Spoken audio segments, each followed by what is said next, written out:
So if you're involved in writing things, is ChatGPT coming for your job? Joel Blit is an expert on disruptive technologies from the University of Waterloo, and Dara Kaplan is the president of a PR company in Miami. And welcome to both of you.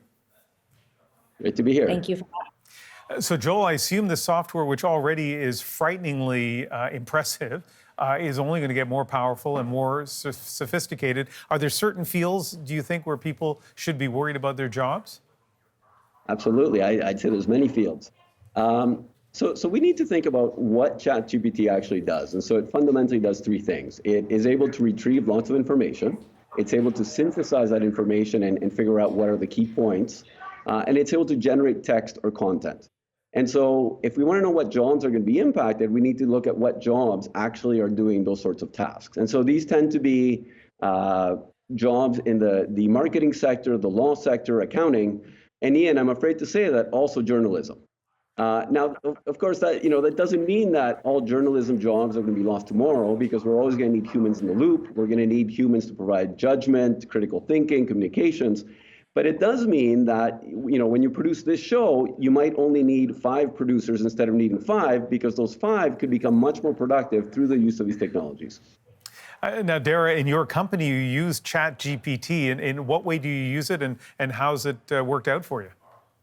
Yeah, so we have a division of our company called PR for All, and that is a way that we use it in a way that we can scale and we can provide content much quicker for clients. So give me an example of how you've used it specifically. Yeah, so normally writing a press release would take 48 hours, right? With research, pulling the content and writing it. Now we can have a press release written in 2 hours. And that is overestimating, to be honest. It will spit something back out to us in about 10 minutes. At this point, we do need to edit due to some limitations with ChatGPT, but it's just making things so much quicker. I'm guessing a lot of people who are watching us right now haven't used it. I hadn't used it at all until yesterday. And as I say, I used the phrase earlier, frighteningly impressive this software is. I did a little experiment to try the software out. Let's take a look at that. Okay, real-time experiment. I've already typed in, will ChatGPT lead to people losing their jobs? Then I press send. We'll see how quickly we get an answer and what the answer is. I don't have the ability to directly cause people to lose their jobs. However, it is true that the increasing capabilities of AI and automation technology have led to some job displacement in certain industries, and then it goes on. So super quick, the answer actually was reasonable. Joel, as a professor, I don't know how many papers you get from students, how that works in the classroom, but I instantly thought of a student who hasn't done the reading, I don't know why I thought of that example, who quickly needs to write something. Do you think ChatGPT is going to suddenly make a lot of people in school seem a lot smarter than they really are? I think maybe to some extent, and there's some, I think, wrong-headed calls to ban the technology altogether. But, at least for now, it's not at the level where it's providing such good work that a student could do no work and just submit a ChatGPT written essay. I just don't think it's there yet. You really need to take the output and then iterate on it many times. So I see it more as an aid in writing than as something that's producing a finished product. And Dara, I'm fascinated by your industry because you mentioned you use ChatGPT sometimes for news releases. Okay, news releases are pretty straightforward. You need a good lead line, but other than that, it's I can see where software can create that. But the creativity, the originality of a great advertising campaign, I can't imagine that you could ever get rid of the human touch there. What's your sense of that?